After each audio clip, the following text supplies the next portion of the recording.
Park, a new beginning, let's go. Started back rocking the brown. Ever since we've been knocking them down. Baby said she wanna go to the game. Taught her how to say Padres gang. Started back rocking the brown. Ever since we've been knocking them down. Mitchell and Ness with the old school name. All of the homies holler Padres gang. Yeah, they. What's up, everybody? Welcome to episode 241 of the Talking Friars podcast and YouTube show. I'm your host, Ben Fadden. The Padres, they did just fall to the San Francisco Giants 8-1, but they did win the series, and we don't really care what just happened in that series, to be honest. What we care about is what's going to happen starting on Friday, which is the Wild Card series, Padres Mets at Citi Field. Sure, I'll talk about this Giant series here a little bit, what happened, maybe some positive takeaways. I think there are some positive takeaways from this series, but the big focus, I think, of this episode is going to be about what's going to happen this weekend and projecting a roster, who I think should be on the Padres 26-man roster come Friday morning, which is probably when they're going to release it. Bob Melvin did just tell the media that he's expected to announce the game one starter tomorrow, which would be Yu Darvish, you would think. And Mike Clevenger, who was supposed to start today's game against the Giants, he is not going to travel with the team. He's probably going to get back his COVID results tomorrow, COVID test results. And so hopefully he gets cleared and then he can travel then separately from the team. So that's kind of update there. I mean, as I'll talk about here in a little bit, I think Mike Clevenger is a big question on if he'll make the roster or not. You probably think, oh no, it's a slam dunk for him to make the roster. It's Mike Clevenger. He's one of the best pitchers on the team. But who knows now with this illness, and even before then, maybe the Padres want him pitching game one of a division series, and they're fine with only having Manaea on the roster and maybe carrying Brandon Dixon for speed or for if something happens. I don't know. Maybe they want to do that because Bob Melvin did tell the media that he's probably leaning, or he said something to this effect, that he's probably leaning towards going 14-12, 14 position players, 12 pitchers instead of the other way around. So maybe they go that way and don't have Clev on the roster. Clev will travel to New York regardless, I would think, at least to keep his arm ready and to be with the team. But I don't know. I do think it's a question if he does make the roster. But we will get to that in a little bit. If you have any questions about who I'd put on the roster or who you'd put on the roster, any comments about that, feel free to put it in the chat. If you want to support the channel, you can use the super chat button, the super thanks button on regular videos. This episode is brought to you by Gaglione Bros famous cheesesteaks and garlic fries. GaglioneBros.com is the website. They're located on Friars Road. That is their main shop. And they're also located, obviously, inside Snapdragon Stadium and inside Petco Park. Hopefully, you guys can visit Gaglione Bros inside Petco one more time this year at least, which would mean that it's in the division series, that the Padres win the wild card series against the Mets, and it's game 3 at Petco Park, and you'll be able to be there for that. So I recommend you try them out if you have not already. If you have not, you're missing out. All right, let's get to this Padres-Giants series.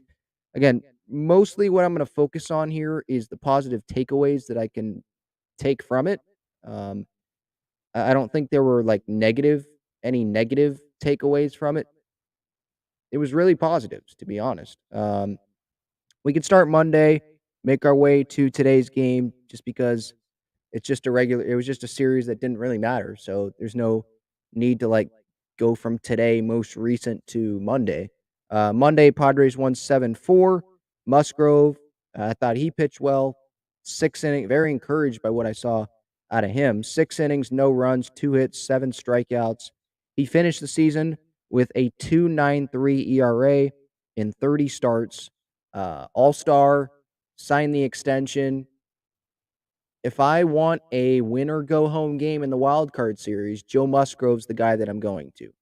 So if the Padres lose game 1, I think the Padres should go to Joe in game 2. If the Padres win game 1, and then you can go with Snell game 2. And if you lose that, you have Musgrove game 3. Or if you win those first 2, then you have Musgrove for game 1 and probably game 4 or game 5 of a division series. I like that. So I love the way that Musgrove battled. I know I used the Tingler word, but I like that's how I describe it. I like the way that he battled this year on the mound. Sometimes, he didn't have his best stuff, but he always, or most of the time at least, found a way to get through 6 innings. To give that bullpen a little bit of rest or more rest than maybe some other starters would give the bullpen. So I really want to praise him for that. One of the team leaders on this team, and uh, I really hope that he will pitch in the wild card series. I know there's obviously that debate of, oh, will Musgrove go game 3? Well, what if they don't get to a game 3 and then he doesn't pitch? Well, I wouldn't allow that to happen if I were Bob Melvin. Musgrove has to play at some point in the wild card series. I would not allow the Padres to play in a playoff series and Joe Musgrove doesn't pitch. His last outing was in a regular season series against the Giants. I wouldn't be able to live with myself if that happens, but we can talk about that later. Grish got his first hit since September 13th before the Dixon double on Monday. He also got a hit yesterday, so that was nice to see. Yeah, he's still striking out a little bit, but we know that the defense is going to be there. Um, the range, definitely, it's going to be there. And when he does make contact, usually it's hard contact. And so that I am leaning towards having Trent Grisham hit ninth in that Padres lineup come Friday. I don't think the Padres are going to be expecting a whole lot of the 9 spot anyway against Scherzer or DeGrom. By the way, there was an article in the New York Post today suggesting that the Mets are going to wait on DeGrom and not pitch him game 1 on Friday against Darvish, have Scherzer go then. If they lose that game, then have DeGrom go game 2. If they don't lose that game 1, have Bassett go game 2 to try to seal it. If they seal it, DeGrom would pitch game 1 of the division series. If they don't seal it and then it's tied 1-1, they have DeGrom go game 3. I don't know if I would do that if I were the Mets and try to be cute like that. I think that's definitely bulletin board material for the Padres, but maybe that's just me, and that's why I'm not Buck Showalter being, the manager of the Mets. Where was I? Myers, El Gallo, got his 6th home run of the season, got his 7th yesterday. That's a positive. I think him and Grisham getting going, those are positives. Right now, I'd probably have Will Myers start in the lineup. Nothing against Josh Bell, but I like having Drury and Myers. Now, I haven't looked at the matchups, Scherzer against Myers or Scherzer against Bell or anything like that, but I think Myers is just the better option right now, to be honest. I like him at first base over Josh Bell. It's nothing against Josh Bell. Like, Josh Bell, he's an upgrade over Hosmer at first. Yeah, who's Hosmer, right? Totally forgot about that guy. But yeah, like, I don't know. It's just a gut feeling for me with Myers. And maybe that's also why I'm not managing, right? You don't want to manage just on gut feeling, but that's what I would do. I'd have Myers in there. You can have Josh Bell pinch hit at some point if you like that matchup. He is a switch hitter. So if you want that late in the game, I think that's a good option. Profar is going to be playing. He's a switch hitter. If you want a switch hitter off the bench, you can have Josh Bell there. I would consider that. But Myers homered on Monday, homered yesterday. Those were positive signs from this series. Padres won on Monday 7-4. Crony, 2 RBI hit with the bases loaded. He has been insane with the bases loaded this year. I think the Padres are probably going to have him hit 4th or 5th in that lineup come Friday night, whoever's pitching against whoever. So that was cool to see Crony there. Hader got his 36th save on the season. Last 10 outings, he's been tremendous. So yeah, I thought it was a very positive day on Monday, and Joe Musgrove against 6 solid shutout innings. Great way to end his 2022 regular season, and hopefully he really helps his team come this weekend in the wild card series against the Mets. Or he isn't used at all, like the good way. Padres win the first 2 games if they're going to go Darvish Snell. Win those first 2, and you have Musgrove go game 1 against the Dodgers at Dodger Stadium on next Tuesday, whenever that would be. So either one of those scenarios. Moving on to Tuesday, Padres won that one 6-2. Another encouraging thing from this series, Sean Manaea. I think he definitely secured his spot on the postseason roster. Again, I'll talk more about the postseason roster here in a little bit. But on Tuesday, 66 pitches, 50 of those were strikes. Over 75% of his pitches on Tuesday night were strikes. He retired the last 18 batters that he faced. He was supposed to go 4 innings, and he ends up going, 5 or 6? Let me double check that. But he's just pounding the strike zone, obviously. He went 6 innings, 1 hit, walked 1 guy, struck out 6, no runs allowed. ERA finished under 5 this year. Obviously, he probably wanted that ERA to be lower, but hey, we got to give props to Sean for working his butt off and getting back to the guy that we think he can be. I'm not saying that he's going to go 6 shutout innings every start. I don't really expect him to start a postseason game. I think he's going to pitch out of the bullpen multiple innings, maybe face the lineup once. That probably is his role.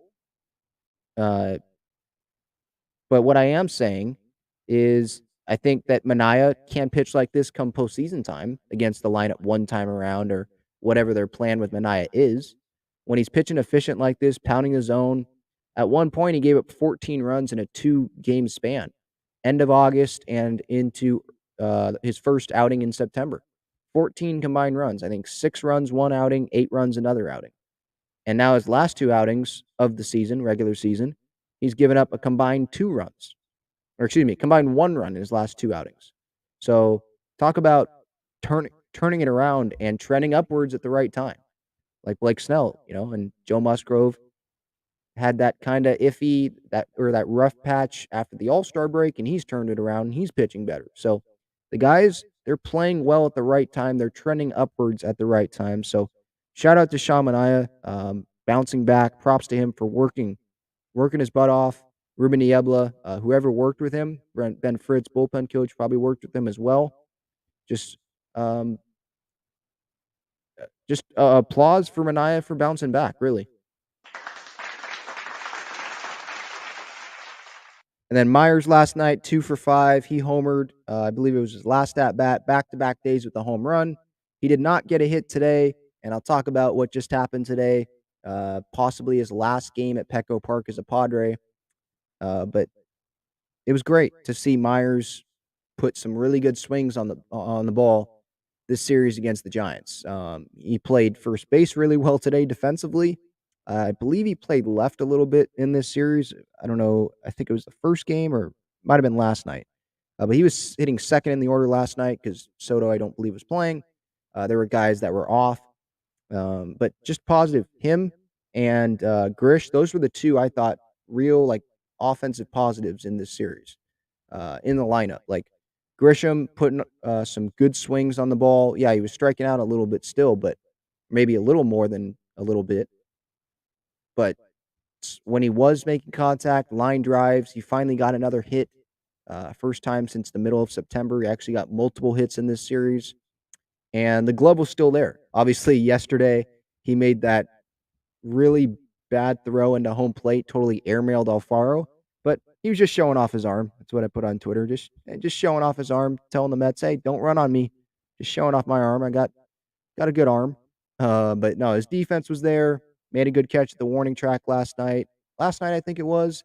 Or it might have been last night. He also made a diving catch, I believe, last night as well. So really, really good job out of him. So him and Myers, I thought I got positive impressions. I felt positive coming away from this series about what they did offensively. So that's good. Today's game. Oh, by the way, I did want to mention Robert Suarez. No earned runs since August 29th. Last night he pitched a scoreless inning, I believe. Scoreless 7th inning after Manaea. Inning, no hits, 2 strikeouts in that inning. His ERA this season, 2.27. Finished it at 2.27 in the regular season. One of the Padres' best relievers. He's obviously going to be on the wild card roster.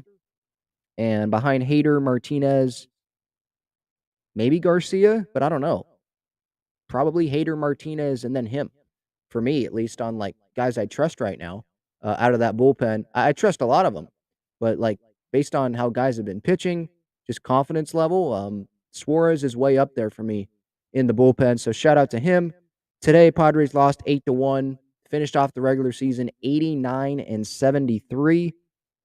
Look, this team, they've dealt with a lot of adversity. I wrote on gaslantball.com earlier this week. There was some people saying the Padres backed into the postseason. The Brewers lost. That's why they got in. No, that's not why. They clinched because the Brewers lost. But they would have got in on Monday because they won that game. Like they didn't back in. Their longest losing streak this year was 4 games. That's not backing in. Sure. Did they win a series? Did they not win a series all year against the Dodgers? Yeah. Weren't able to get it done, but hopefully they can get it done in the division series if they can beat the Mets in this wild card series. That's what ultimately matters.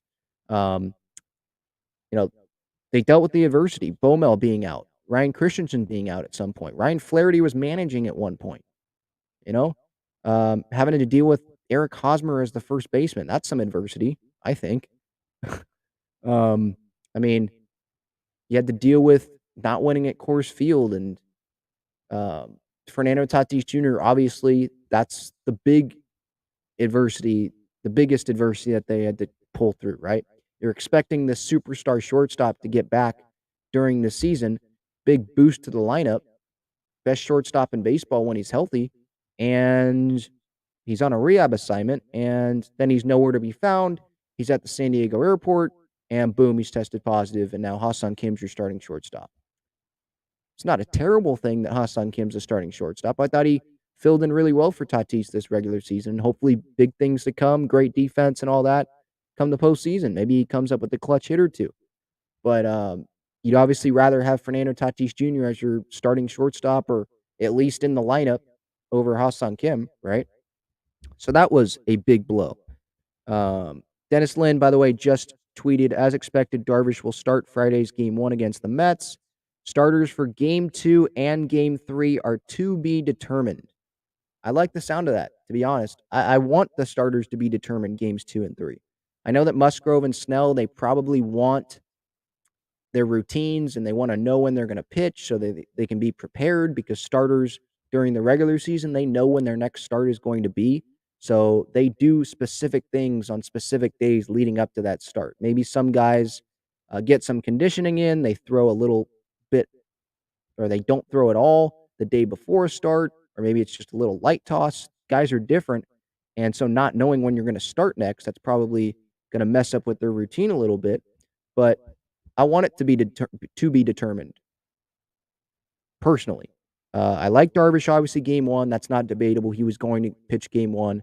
Was just the September player of the month, or pitcher of the month, or player of the month, pitcher of the month. I forget what it was, but September, whatever of the month. He was really good in September. He was just player of the week. So he's Game 1. But Game 2, if the Padres win Game 1, then I go Snell Game 2. If they lose Game 1, then I go Musgrove Game 2. It's nothing against, well, maybe it is something against Snell, but like I'm confident in Snell. I'm confident in either guy that goes out there. But, and this is by a hair, I'd rather have Musgrove out there right now over Blake Snell. And you could say Blake Snell has had a better second half than Joe Musgrove has. Okay. If you're on that Snell side, you want him Game 2 regardless, that's fine. But with the season on the line, I feel like I can trust Musgrove still more than Snell to keep you in the game, to go, like 6 innings. I trust Musgrove to do that more than Snell.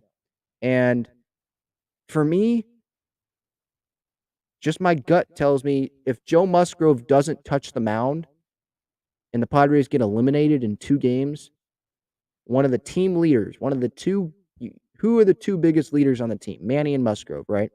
If Musgrove doesn't touch the ball in the playoffs, that's not going to sit well with me. That wouldn't sit well with me if I was AJ or Bob Melvin making these roster decisions or making these who's starting what game decisions. That wouldn't sit well. Not having Blake Snell pitch, but you put Musgrove in there and he didn't have it, or he gives up 3 runs, 6 innings, and the offense just didn't do it. Okay, I can live with that. And I guess I could say I could live with Snell going 6 innings, 3 runs in game 2 and the Padres lose. But if I had to pick, like, not who would I be most okay with not pitching? I'd be more okay with Snell not pitching over Musgrove. If you disagree, let me know. But that's just my viewpoint on that. So Dennis Lynn, again, as expected, Darvish starting game 1. Game 2 and 3 are to be determined. That's what Dennis just tweeted. And Clev, if you're just tuning in, Mike Clevenger was supposed to start today's game. He did not start. Stammen started. And Clev is not going to travel with the team. He, I believe, has tested for COVID. He does not know the result yet. And the result is expected to come tomorrow. I guess according to Marty Caswell, that's what she tweeted a few minutes ago. And so hopefully he tests negative and he can travel to Citi Field to New York tomorrow, separate from the team, and everything's going to be fine. Where was I talking about Wednesday's game today? So Stammen went out there 3 innings, gave up 5 earned runs, not 8. 69 pitches. They pretty much just hung him out there to dry. I mean, today's outing told me that Stammen's not going to make the wild card roster. At least that's what I would think. Throw 69 pitches and you only have 1 day of rest for that. I don't think that they'd have him on the roster if he's not going to be available for Friday. Every pitcher on the every reliever at least on that roster, on the wild card roster, is going to be available to pitch on Friday, I would think. Like all hands are going to be on deck. When a reliever goes 69 pitches and he's as old as Stammen is, in baseball years, that's really old. It's probably harder to recover there. I just don't think that he would pitch this many pitches and just go be on the roster on Friday. I don't see that. But I guess he was valuable today, right? You didn't have to use one of your other relievers that you're giving a day off to. So, yeah, good for him. Chris Mack came in. He was called up today or replaced Clev today before the game. He ended up going 4 innings, gave up 1 run. I wouldn't really expect him to be on the roster either. Again, when you go that long, and I would think every reliever is going to be available to pitch on Friday, regardless of who they are, every reliever on the roster. I don't think every reliever who would be available on Friday, I don't think they would pitch for 4 innings today. That wouldn't be smart. So I think Chris Matt and Stammen, by pitching that many innings today, Stammen 3 innings, Chris Matt 4, I think that tells me, or should tell you guys as well, that those two, at least right now, the plan would be for them not to make the roster. Right now, the roster is at 28 guys. It has to get down to 26 by Friday. So that's that. The other thing I wanted to talk about, well, there's a couple things. Manny and Myers. Manny grounded out in his last at-bat. He was 2 for 3 today. Crony also had an RBI hit as well. Good for him. But Manny, look, I've said it already. I think he should be the National League MVP this year. I don't think he's going to win it, but I would give the vote to him. Sure, I'm biased, but look, this guy, he carried this team. The first month and a half, it was him and Hosmer went down, and Manny kept going. And just him posting every day, playing like 150 games again this year. He does that every year. You can expect him to be on the field. This guy, we thought he snapped his ankle against the Rockies at Coors Field earlier this summer, and he ends up missing 9 games, I think it was. Padres went 5-4 without him, which is okay, but that's not great. So he showed his value there. We know how valuable he is on defense. You can make the argument for him to win the Gold Glove at third base this year over Nolan. And Manny didn't have a Nolan Arenado in his lineup. He didn't. Like Paul Goldschmidt did. Manny didn't have a Freddie Freeman in his lineup like Mookie Betts did, or vice versa, Juan Soto, he's a great hitter. He's a big name. He's a must-watch at-bat, but he was not the Juan Soto we know when he first got here. Josh Bell, when he first got here, he was 1 for 30 during a stretch. Juan Soto endured the worst slump of his career, you know? So Manny did not have the support around him to have those RBI numbers to be so far up. What did he do, though? He carried the team. 32 bombs, 102 RBIs. His OPS was 897. You want your OPS to be probably 750 to 800. He's well above that. Almost hit 300 this year, and we know how hard that is with how talented pitching is, this day and age, right? So, real props to Manny, and I haven't looked at his WAR right now, but I believe it's pretty identical to Nolan and Goldschmidt. And Baseball Reference isn't going to be updated with the WAR, so let me look at on Fangraphs here.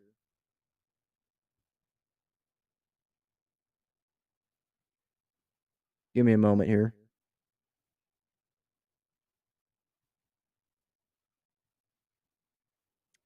So right now it says Manny's WAR is 7.3,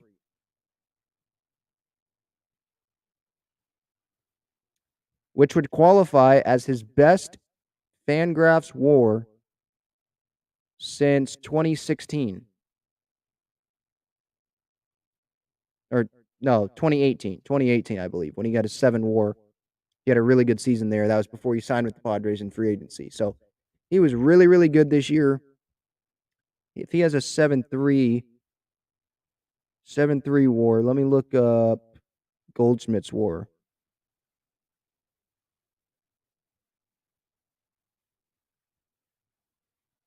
7.1.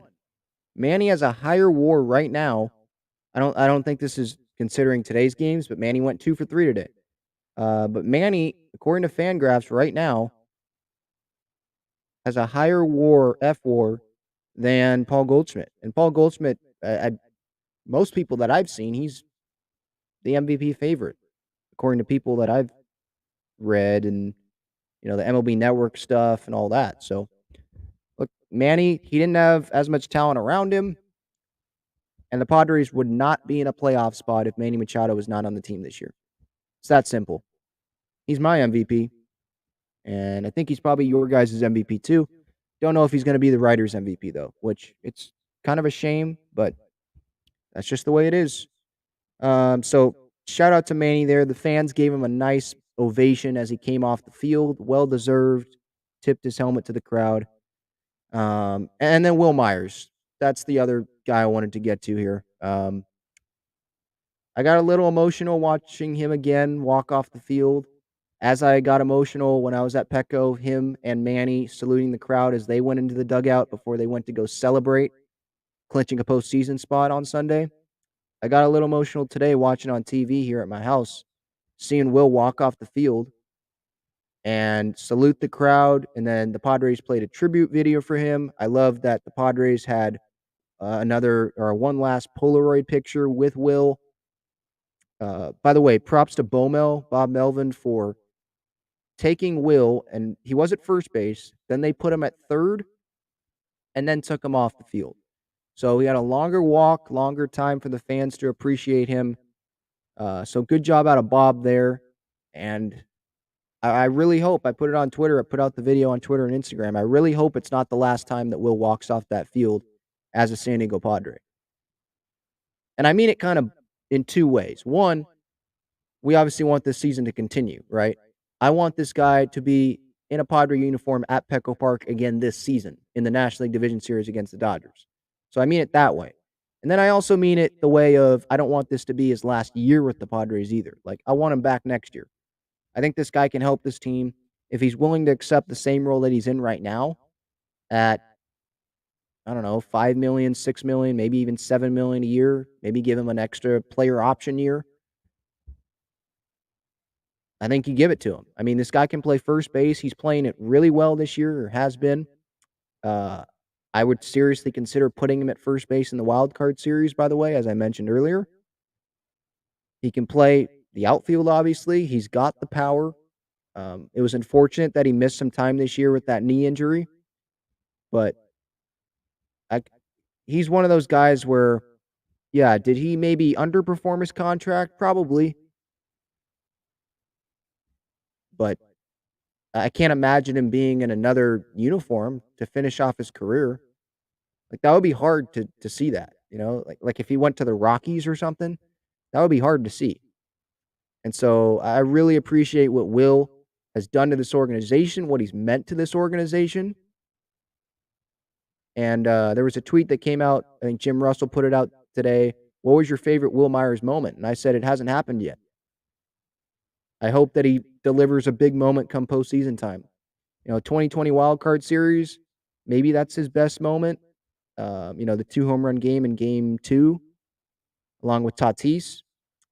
Maybe it was the cycle in Colorado, but I hope it hasn't happened yet. Hit a big home run or a big hit against the Dodgers or something in the division series, or a big hit in the Wild Card Series to send us to the division series, like in front of a packed stands. A real season. I want that to be his best moment here. Oh, the best moment I want to be a World Series, him holding that up and celebrating with champagne in the clubhouse. What would it be, like 4 more times? Wild Card Series, Division Series, Championship Series, World Series. So, yeah, have him have 5 champagnes in total, champagne showers in total. But, yeah, I hope his best moment hasn't happened yet. What he's meant to this organization, 2016, being the All-Star. He didn't want to be the leader in the clubhouse, but he had to do that at one point. Signing down a big line, that big line at Petco down the first baseline with all the kids there. He did that in 2017, 2018 when he was like the only guy there. He was like the only power potential guy there. He was the guy there. He did that. He'd spend, feels like 15, 20 minutes signing autographs, when the team was winning 77 games a year. Like I can look back on that now, and I can really appreciate who he's been. And he's been authentic. He's been really good to the media from the interviews that I've watched. Just an authentic guy. Last night, he didn't even know that the Padres were playing the Mets. He was like, oh, we're playing the Mets? All right, we're going to New York, baby. Let's go. Just a real cool personality. And I hope it's not the end here with Will. I really, really do. So that's what I wanted to say on that. Will finished the 2022 season hitting .263, 7 home runs. I know he missed a lot of time. Drove in 41 runs, OPS 713. And I don't know if it's going to tell me his full stats with the Padres. I don't think it's going to tell me his full stats with the Padres. MLB.com isn't, at least. But 2016, obviously, he was the All-Star. 28 home runs there. He hit 30 in 2017. Couldn't match that the rest of his Padres tenure on this contract. But I'm very proud that Will is going to be remembered as a San Diego Padre. And I hope it's not over. I hope that even after this season, it's not over. So shout out to Will. Love that guy.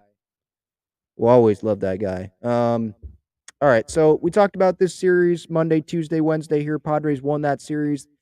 Finished the season with 89 wins. Almost got to 90. 89 and 73 without one of the best players in baseball, best shortstop in baseball when he's on the field. I'd say that's pretty darn good. And now you move to the Wild Card Series. Padres Mets Friday, Saturday, Sunday. Tomorrow, I'm scheduled to have on one of the biggest sports talk personalities in the country, in New York, definitely, Evan Roberts. He's a big Mets fan, WFAN. He's scheduled to join the show tomorrow, talk Padres Mets. I like to say he's kind of like the version of me as a Mets fan, like watches every game, no matter what.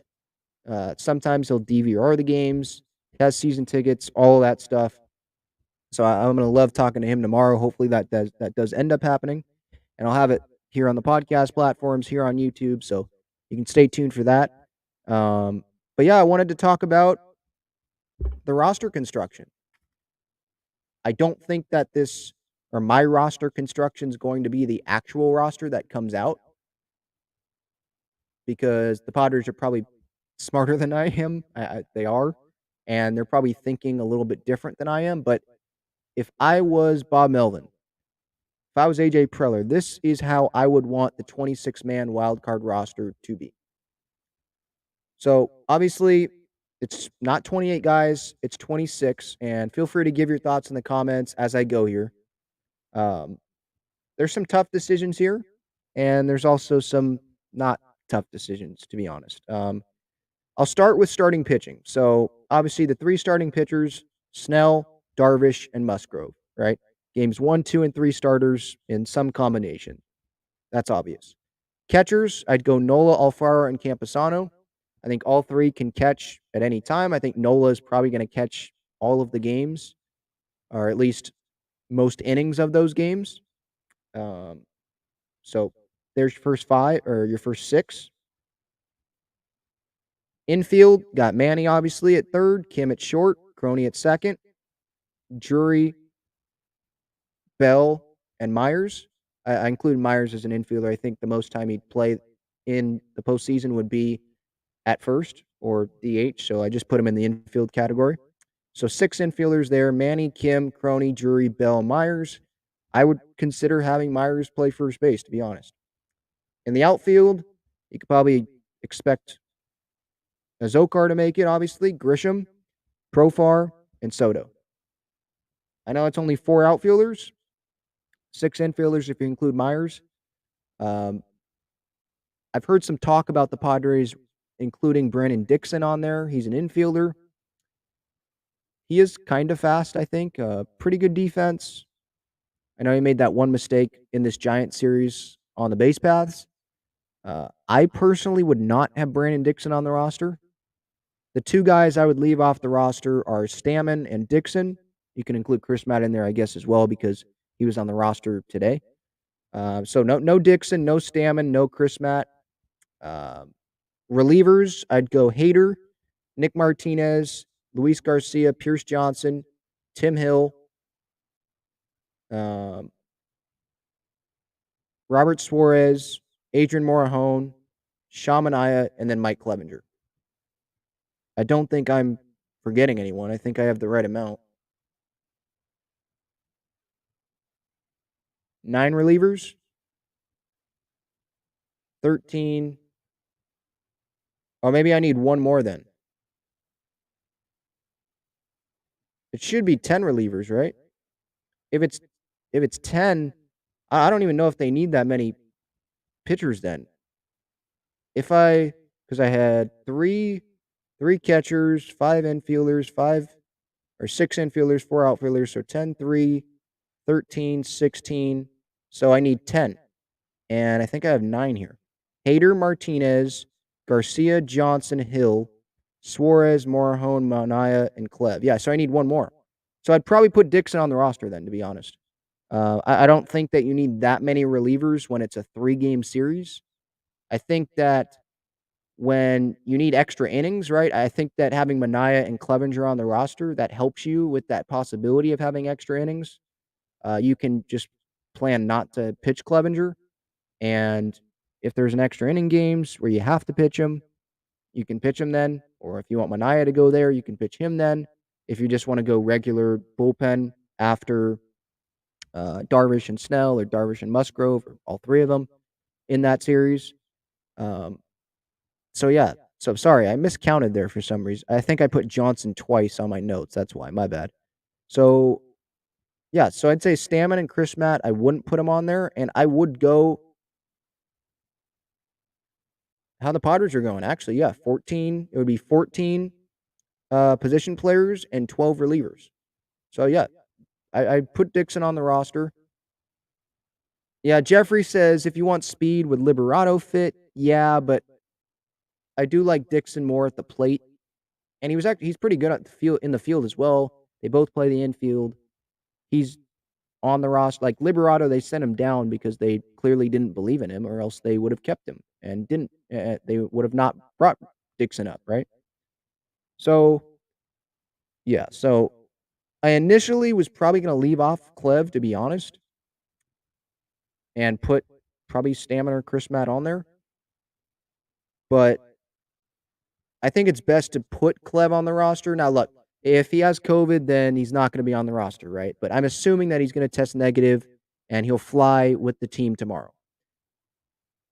I initially didn't have him on there because I was like, well, you want him pitching game 1, so why would you have him on the roster? You're wasting a spot there. But then I quickly realized, like, no, you dummy.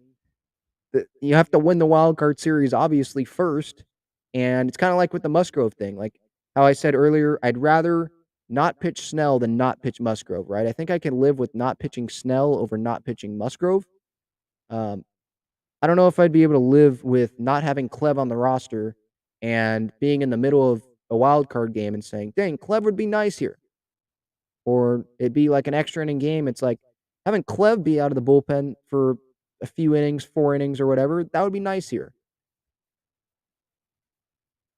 I'm more confident in that, the top arm like that than putting Stammen on the roster, for example, over Chris Matt, or excuse me, Stammen over Clevenger.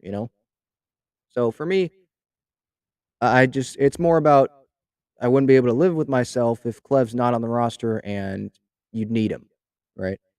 You can't save guys.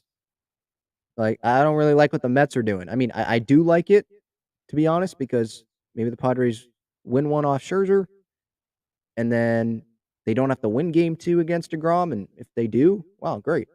But the Mets are if they do go with DeGrom in game 3 or they try not to pitch him at all in the series, trying to get cute there instead of just going to DeGrom game 1, Scherzer game 2, and that bites him in the butt, I'm gonna be laughing about that. I don't want that to happen to the Padres. So, again, Snell, Darvish, Musgrove, and then relievers, Hader, Martinez, Garcia, Johnson, Hill, Suarez, Morahone, Manaya, Clevenger, assuming Clev tests negative and he can join the team. And then on the infield, Manny, Kim, Crony, Drury, Bell, Myers. And then on the outfield, Azokar, Grisham, Profar, and Soto. Myers can play the outfield too, obviously. So that would be my roster. 26 guys, not 28, 26. Let me know. Let me know what you think of the roster. If you'd put someone else over Brandon Dixon. Did I not say Dixon? Sorry. Dixon, I'd put on the roster. Yeah, because I miscounted. So Dixon would join the infielder group. Manny, Kim, Crony, Drury, Bell, Dixon. Sorry. Totally did. I'm probably confusing you guys right now. I'd put Dixon on the roster. Go 14 position players, 12 pitchers. I think 12 pitchers is enough for a 3-game series. I think the Padres, they want as much flexibility as they can with matchups at the plate against Mets pitchers and on the bases. If you don't want to use a Zokar on the bases, you can use Dixon. If maybe you want to save a Zokar for later, if you like him in a spot over Grisham against a potential bullpen arm, you can use Dixon as a pinch runner, have a Zokar come in for Grisham later in the game or whatever. I'm obviously not Bob Melvin, not AJ. I'm not game planners in the Padres front office, but I think they want more flexibility there. And I think they're good with having Manaya and Clev and Martinez, 3 guys there that can go 3 innings each, at least, I would think, if they need to. So that's how I would go. All right. I'll go through the chat here. That's how I would put the roster together. Again, I initially did not have Dixon on it, but I was 1 player short because I put Pierce Johnson down twice. My bad. So, no, I'd have Dixon make the roster. 14 position players and 12 pitchers. All right. I'm going down to the chat here. Again, if you want to support the channel, I appreciate it. You can use the super chat button. I appreciate you anyway for being here. Padres just finished off their regular season, 89 wins. I'll take that without Tatis and all the adversity they faced this year. They're a postseason team. That's all that matters. Just get in. And they're 0-0 now, going to New York.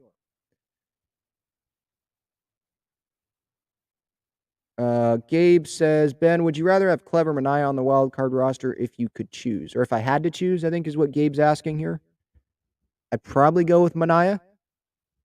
Give you that extra lefty. That's just my gut answer.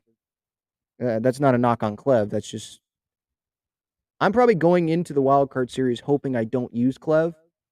And you can have him for like game 1 of the division series. But Manaea, if if I'm picking between one of them, I want the guy that I am planning on pitching, and that's Manaea. The Padres could plan on pitching both of them, or plan on pitching Clever over Manaea. I don't know, but I'd go with Manaea over Clevenger.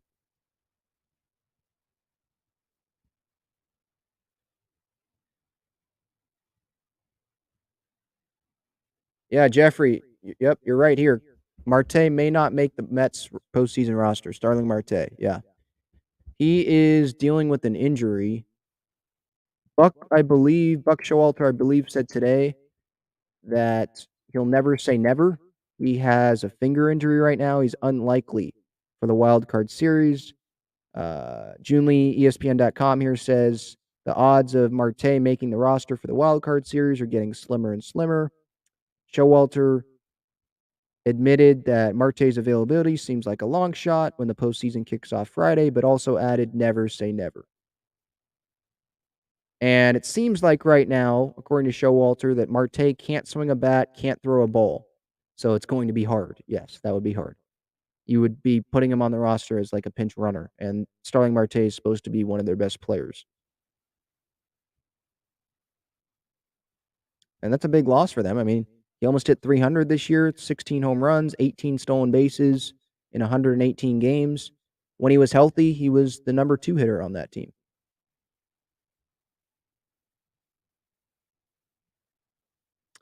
Pismo says, so Clev tested positive for COVID? Yes, he did.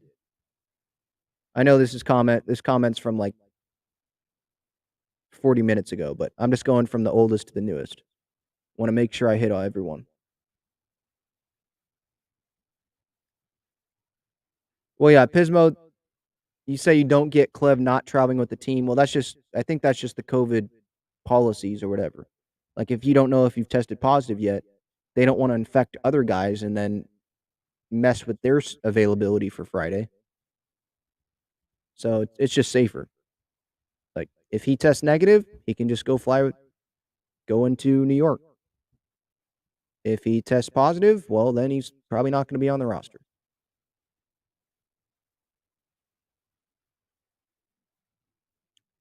Gil says he wants Manaea as a left-handed middle reliever over Tim Hill. Really? That's interesting. I think that the Padres, they want that weird, wacky delivery that Tim Hill provides in that bullpen. And I think they want Manaea there in case they need to fill multiple innings.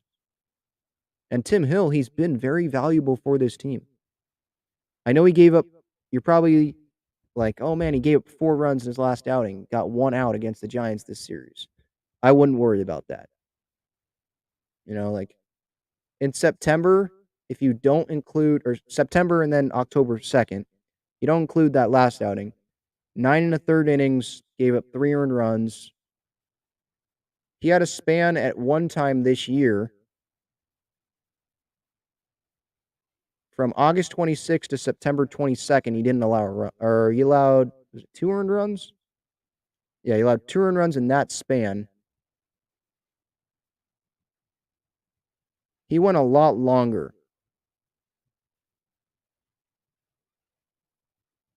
It was this span. I believe it was July 2nd to September 6th. He went 23 games. Tim Hill. This is the same Tim Hill you want Manaea over Tim Hill. 23 games, 20 and 2/3 innings, and he gave up no runs in that outing, or in that span. I want Tim Hill on the roster.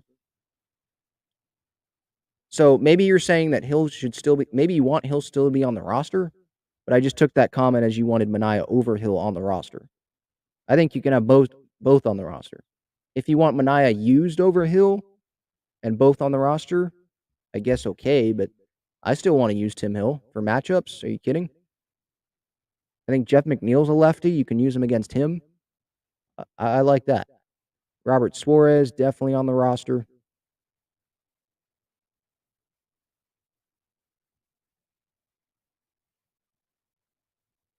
Darth Vader says Craig Stammen is an atomic bomb.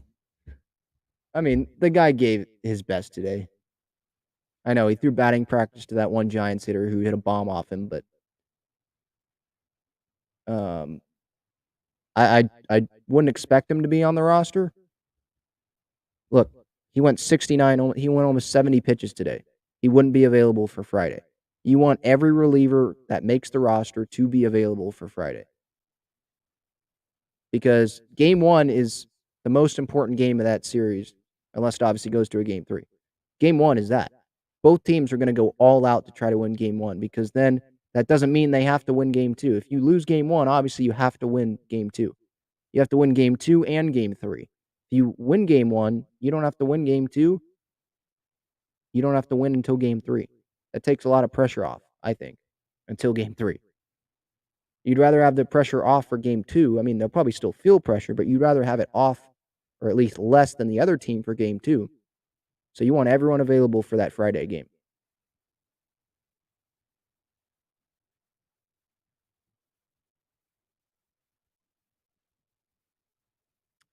Jeffrey, this is about Will, I believe, says, I hope he takes a friendly deal. He is such a great guy. I'm curious what he's looking for.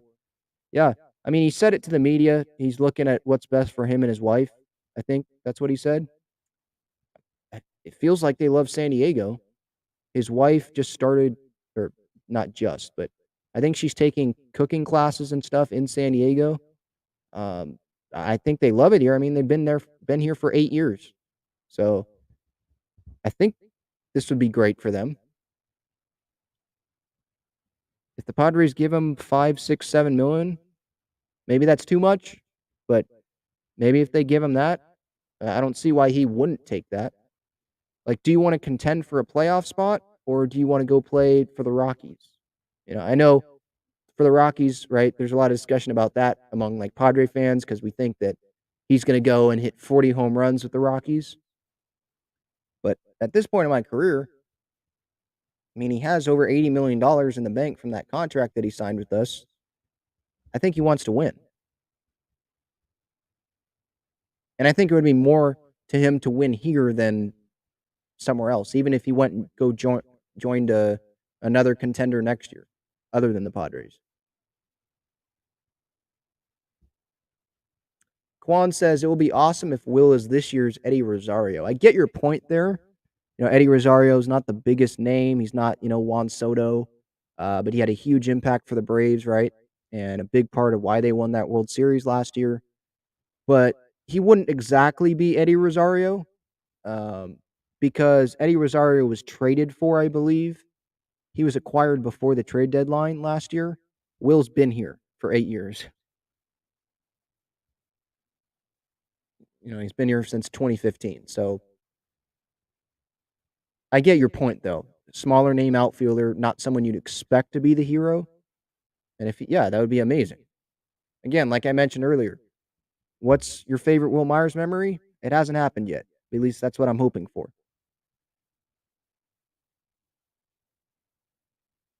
By the way, yeah, good comment here. Sorry, I have not mentioned that yet. I said this on the pregame show today. That's probably why. Friday, Saturday, Sunday, all games are going to be on ESPN. That has been announced. 97 through the fan, Jesse and Tony on the radio. I believe 5 o'clock is on Friday, and then 4:30 Saturday, and then Sunday if necessary. So those are the game times for this weekend, Mets and the San Diego Padres. Irie says, I almost cried for Myers there. I believe that's you're talking about as he was coming off the field today. Yeah, I kind of did too. I hope we sign him to a short deal. I agree.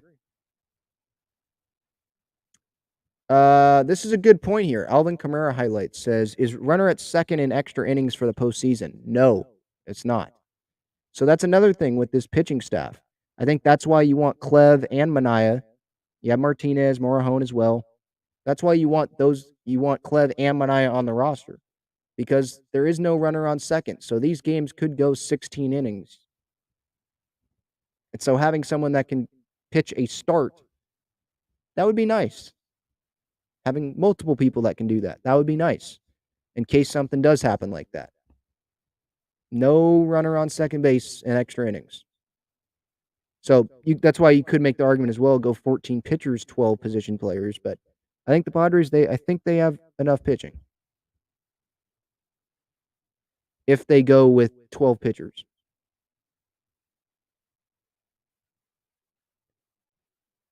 Yep, 26-man rosters, guys, not 28. Alvin Kamara, thank you so much for the super chat. Again, if anyone else wants to support the channel, you can do what Alvin Kamara Highlights just did. Use that super chat button, the $ in the comments. I appreciate your guys' help, your support. He says, watch most of your post games before bed. Big fan. Thank you. Says, feel Snell over Joe game 2. Needs Soto, Drury, and Bell to be huge. Soto, to me, has no pop, and who the Mets pitching to start game 1 and game 2. So he said a lot there. Okay, let me dissect that comment there into multiple parts. Okay, so like I said, I appreciate the comment about watching most of my post games. I think you're talking about my reaction videos. Snell over Joe game 2. See, I understand people that want Snell over Joe game 2. If the Padres win game 1, I'm completely fine with having Snell go over Joe Musgrove in game 2. And I'm confident in both guys. Like, it won't, like, piss me off if let's say the Padres lose game 1 and Snell goes game 2. Like, I'm not going to be, like, pissed off. But it just wouldn't sit with me well if Musgrove doesn't pitch in the wild card series and the Padres go home. Like, he's one of the team leaders, and this isn't like an Eric Hosmer thing where he's a leader and he's not good. This guy was an all-star this year. He's trending upwards. He's pitching better at the right time. You know, like, he looked really good his last start against the Giants this week. I know it's the Giants, and it's not the Mets, but he didn't allow any runs in that start. If you want to go Snell game 2 regardless of anything, and then let's say you lose that first game, you're going Snell there. Okay, well, then I probably want Snell on a short leash, and then you bring in Musgrove if something goes wrong quick. And then you just figure out game 3. You just figure it out. Maybe you have Clev go there, Clev and Mania or something. You figure it out. But I want Musgrove pitching in the wild card series. Unless they're going to go games 1, 2, Darvish, Snell, and the Padres win those first two games, obviously I won't have a problem then. Musgrove can just go game 1 against the division series.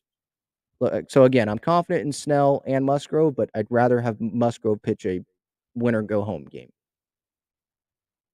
And then your point about needing Soto, Drury, and Bell to be huge, yeah, I agree. I mean, definitely with Soto. I think Drury being in the middle of that lineup, I agree with that. And Bell, I think it's to be determined what his role is going to be this series in a wild card. You'd think he'd start. You know, they traded for him. They probably viewed him more not just as a throw-in, but a guy that would start most times in the lineup. But I would consider having him as a switch hitter, have him come off the bench, matchup-wise, and you start Will at first and have Drury DH. I really like Will at first right now. And then you say Soto to me has no pop. Okay, I mean, he did homer, what was that, Saturday? Dead center. He does have pop. He just has a line drive swing. Like, he's a great hitter. He's not just a power hitter. He's a great hitter, period. So, like Tony Gwynn, he was a great hitter. He didn't have great power numbers. Will Myers is 1 home run away from him in a Padres uniform. You know, so he's not Aaron Judge, right? He's a different hitter. I don't think he needs to have power to provide a big impact for the Padres in the postseason, in the wild card series. Obviously, yeah, I'd love to have him hit a home run off of DeGrom in game 1 or Scherzer in game 1 and get the guys rolling, right? Who wouldn't? But I think he can be impactful other ways, defensively, single, double in the gap, line drive, double in the gap with runners on base. He can still impact this team in other ways. Walks, right? Getting on base in front of Manny, putting pressure on the Mets. He can help this team in other ways than just pop.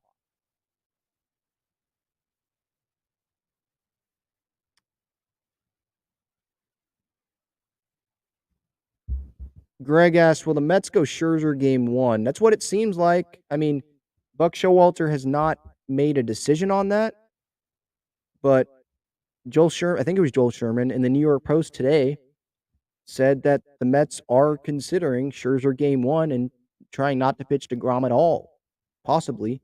in this wild card series. I think that's total bulletin board material for the Padres. Oh, you think you're so good you don't have to pitch DeGrom?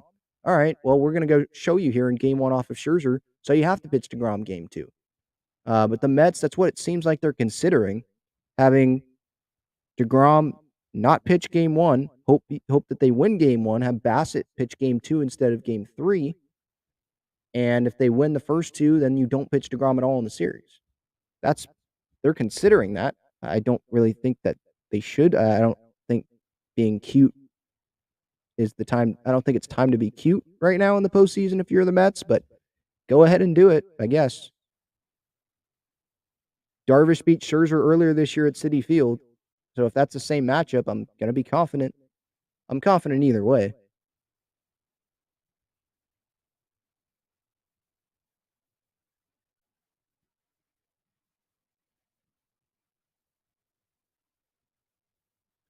Gil says add Alex Morgan to the roster to throw out the first pitches. Well, you don't need to be on the roster for the first pitches. But yes, I love Alex Morgan too. Yes. Who doesn't? She, I believe, has a knee injury right now, so she's not with the national team. So I guess she could be there. But no, she's rehabbing in preparation for the Waves playoffs, which I believe is going to be, I think it's on October 21st at home against Chicago. Hopefully the Padres are still playing, but we will see. All right, I think that's going to do it. Talking Friars, episode 241. Recapped, reacted to that Giant series. Padres finished the regular season with 89 wins. Moving on to the wild card series, I gave my thoughts on that roster, what I think it should be. Let me know your thoughts at Talking Friars on Twitter, at Talking Friars on Instagram. And subscribe to the YouTube channel for daily Padres content if you have not already. I appreciate everyone here. Ben Fan signing off. Go Padres. Keep the faith, and I'll talk to you later. See ya.